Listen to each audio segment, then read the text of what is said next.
Hello, welcome to Unicorn Princess Tarot. So, ito yung reading natin for Earth Sign. Taurus, Virgo, Capricorn. Bali, take only what resonates na lang, guys. Kasi hindi talaga to magre-resonate sa lahat. Hindi ko talaga makukuha lahat ng energy ng Earth Sign sa mundo. Sorry about that. Okay, so anyway, take only what resonates. For personal reading, Jing Tarot Reader, search mo na lang siya sa Facebook. Ayan, sa TikTok. Ayan, meron din siya TikTok. And kung gusto mo, pwede mo ako i-follow sa TikTok, Unicorn Princess Tarot. Medyo maingay sa background ko, guys, kasi ito po ay katabi ko lang yung terminal ng tricycle. So, sorry po talaga. Wala po akong magagawa regarding sa mga ingay nila. Okay? Yung mga ingay galing sa labas. Itatry ko na lang lakas-lakasan po yung boses ko. Just in case may mga maingay.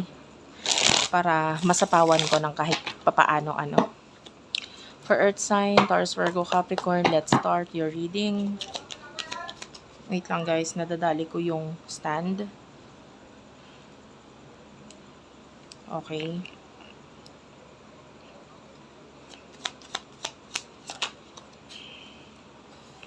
You do have here open and family. You do have your masculine. Okay, so sa nakikita natin, for some of you, there's this new energy ng family. I feel like for some of you, this is an good news ito regarding a baby, regarding a child na parang i-welcome sa inyong family or sa mga bagay or sa mga taong tinuring mo ng pamilya. There's this energy of a new baby, no? Galing dito sa mga taong ito. And yung iba sa inyo, ikaw to mismo. You might be welcoming a baby in your life, no? And napakaganda nitong message na ito. And with regards to your home, I feel like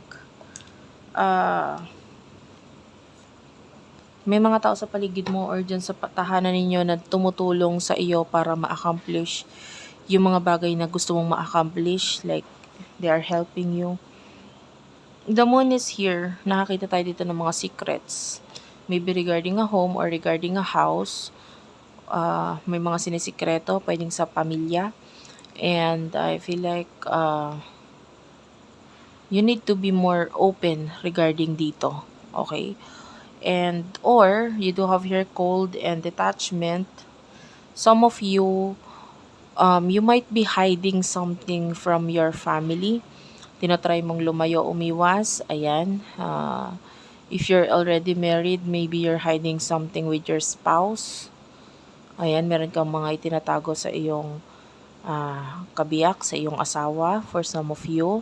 Or vice versa, pwedeng yung asawa mo ang may tinatago sa'yo. But I can see a hidden secret na pwedeng, you do have the truth. So, some of you, hindi pwedeng basta-basta sabihin yung katotohanan because it will, create a lot of karma or it will create a lot of problems kaya hindi siya pwedeng sabihin. But I can see assistance here. So, pag regarding sa money ang usapin, nakakita tayo ng mga tao sa paligid mo na willing tumulong sa'yo. I can feel like yung iba sa inyo, with regards to family-related issues or matter, yung pamilya mo mismo ang tutulong sa'yo. So, maganda pa rin naman ang sinasabi dito. So, tell me for the sign of Earth sign, person nakakonect ni Earth sign, please. Spirit guides, angel guides. Okay, Earth sign, you do have here, leap of faith. This is a person who is thinking about taking a risk with you. So, gusto niya mag-take ng risk. Itong person na ito is, you do have your Uranus. So, that's a planet. And, itong planet na to, a lot of transformation. So, itong person na ito might be, thinking about you and gusto niya magkaroon ng transformation or malaking pagbabago kaya siya magte-take ng leap of faith. Kaya siya magte-take ng risk kasi gusto niya magkaroon ng transformation. And ito, iniisip niya na ito kung paano niya gagawin, kung kailan niya sisimulan, kung ano yung mga hakbang na gagawin niya at kung ano yung mga sasabihin niya para makapag-take na siya ng leap of faith or ng risk. And this is showing as a fool's card. And this person wants to have a new beginning with you. And you do have your autumn and harvest. Maybe pag nagkaroon na siya ng enough harvest, pag meron na siyang enough nakita, enough na pera, this person definitely magte-take siya ng risk with you. And definitely itong person na ito is nakafocus siya doon sa pagte-take ng leap of faith with you. This person is focusing dito sa kanya magiging mga actions towards you. And you might feel like itong person na to is very closed or walang pakialam or guarded. But confusion is here, so definitely itinatago niya behind the scene, behind that face, behind that poker face, nakikita natin yung pagkikare ng taong ito sa'yo talaga and kung ano talaga ang gusto niyang gawin towards you. Mamaya malalaman natin, alamin muna natin what is your emotions towards this person. For earth sign, please, anong emosyon niya para sa'yo? Emotion ng taong ito para sa'yo. Spirit guides, angel guides, emotion ng taong ito para sa'yo. Spirit guides, angel guides, emotion ng taong ito. Ay, sorry, ikaw muna pala, no?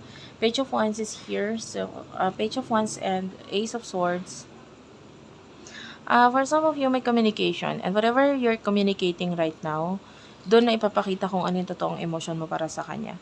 For some of you, especially with the world, mas open ka dito sa person na ito, mas nagiging communicative ka. So, yung iba, pwedeng sinasabi mo na yung emotion mo literal sa kanya through this communication. Okay? Pwedeng nababanggit mo na yon or nabanggit mo na sa kanya kung ano talaga yung totoong emotion mo para sa kanya, especially with the Page of Wands. And ngayon, ang focus mo, might be lagi mo rin siyang iniisip kasi the Ace of Swords is thinking, this is the energy of someone thinking and thinking and thinking and thinking. And ikaw na nga ito na pwedeng iniisip mo itong person na ito.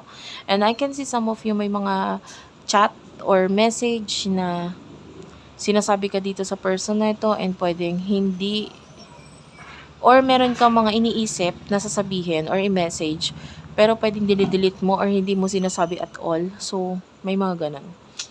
May mga nakikita tayong deleted message. Regarding your person, emotion niya towards you. Yeah, I told you this person is waiting para sa tamang panahon na mag-take ng actions. But actually, naramdaman ko yung energy na reversal dito. Nagpakita rin siya na reversal. Naramdaman ko yung reversal. This person is no longer waiting. So, nakakita tayo ng action. Kung may hinihintay man siya, napakasaglit na panahon na lang. I mean, pwedeng a month or maybe ngayong month na to or maybe 1 month na lang ang hinihintay niya or 2 months, I don't know, but I can feel na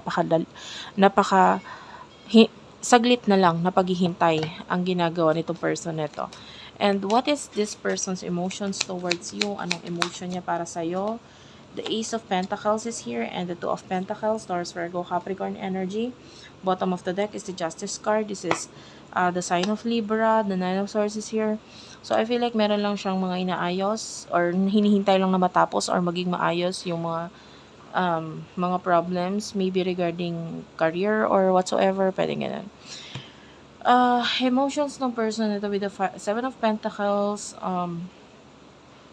and the Hangman. Actually, wala tayong nakitang emotions dito. I don't see any emotions yet. So, pwedeng the emotion is hidden or kumbaga hindi pa naaamin. Pwedeng ganon. And, or hindi pa niya kayang i-open regarding yung kanyang emotion, but rather, kaya kumbaga kung dadating yung person ito, don't expect na mag-o-offer siya na may kinalaman sa emotions. Pwedeng darating lang siya, makikipag-communicate or magkakaroon ng something na bago sa inyo na pwedeng may kinalaman sa money or maybe may kinalaman sa new beginnings regarding material things, okay? Huwag ka muna mag-expect ng emotions. But, yeah, for some of you, might be we are talking about a new person. So, if this is a new person, ganun, wala pa tayong emotion na nakikita. I'm just seeing a person who is thinking na paparating sa buhay mo. Okay? Wala pang emotions. If this is a new person, pwedeng ganun. How about the past person? What is the emotion if Earth sign is dealing with a past person? You do have the Hermit. This is Virgo energy. This person loves you. Ace of Cups. Ayan. Kung new person yung kakonect mo, wala pang emotions, pero nandun yung gusto niya mag-start ng something sa'yo and may potential na this is the next person for you. Kung this is a past person, this past person still loves you, the Ace of Cups, mahal ka niya. Mahal ka niya. Mahal na mahal ka niya. And with the Nine of Pentacles might be, um, I feel like this person is acting as a friend na may kinalaman, or maybe an advisor or a friend na tumutulong or nag-a-advise regarding money, kasi Nine of Pentacles is like a best friend kind of energy na nagbibigay ng advice regarding money. So this person loves you, mahal ka niya. And what, okay, dahil dalawa yung person, ang alamin natin is yung future action nito mga taong to. What is the future action para dun sa mga new person? Future action ng new person, future action of a new person. The future action of the new person, doon muna tayo sa new person, no? Seven of Swords and the Ten of Swords, I feel like may mga i-end itong person na ito, and I feel like may mga iiwasan itong taong ito. The Ten of Cups is here, so I feel like has something to do with family issues, or mga bagay sa sitwasyon niya ngayon na parang okay naman, nag-workout naman, kaya lang parang gusto niya kasi ng iba pang experience. Maybe he or she is not fully satisfied kung ano yung mga meron siya. Kaya siya magte-take ng leap of faith sa'yo, or dito sa connection nito, kaya siya magte-take ng leap of faith kasi hindi siya satisfied dito. Gusto niya ng ending. Okay, dito sa bagay na ito. And that could be work, that could be sa kanyang family or what. Regarding the past person, future action of a past person sa'yo, I mean, pwedeng ang kakonect mo is dalawa, or pwedeng isa lang dito ang na-relate or nakakonect ka, okay? Ano yung future action ng past person? Spirit guides, angel guides. Oh, this past person is showing us the moon. The moon and the stars are here. This is major arcana. She could be dealing with a soulmate, kasi the moon is like a soulmate energy. Tapos followed pa siya ng stars, and you do have here the Tower. Oh, also a major arcana. Wait lang guys, gusto ko i-clarify. Ano yung meron dito? What's with the moon? What is the future action of this past person, please? You do have here the Seven of Wands.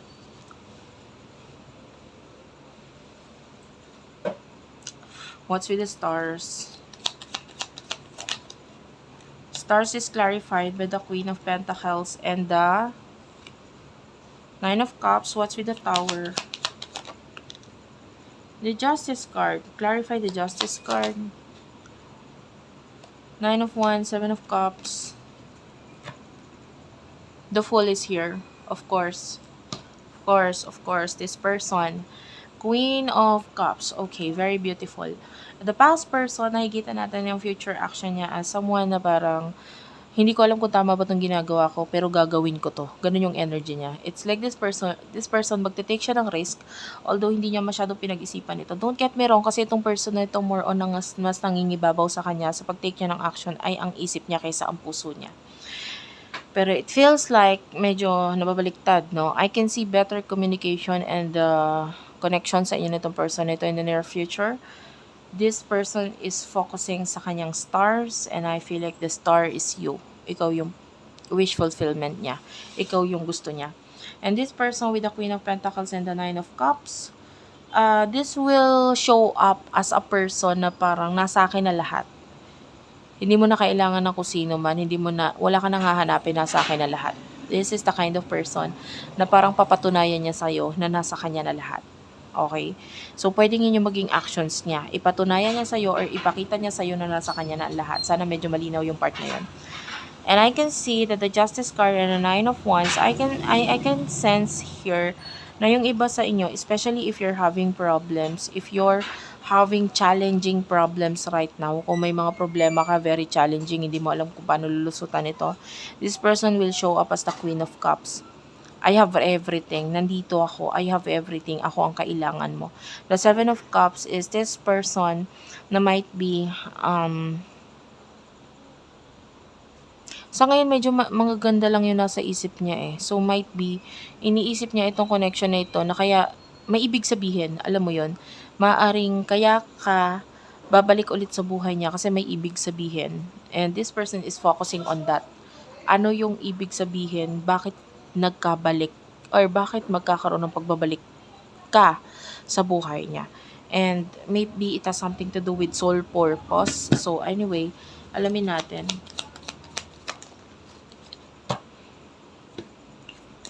Yeah, healing and inner child and Pluto transformation. So malaking pagbabago ang gagawin nitong person na ito. And the past person, whether past or new person, nakikita natin na itong person na ito ay malaki ang magiging impluensya sa'yo. Sa pagbalik niya, sa pagdating niya, may malaki siyang idudulot na pagbabago sa buhay mo. Okay? Thank you for watching. I love you all guys and bye-bye.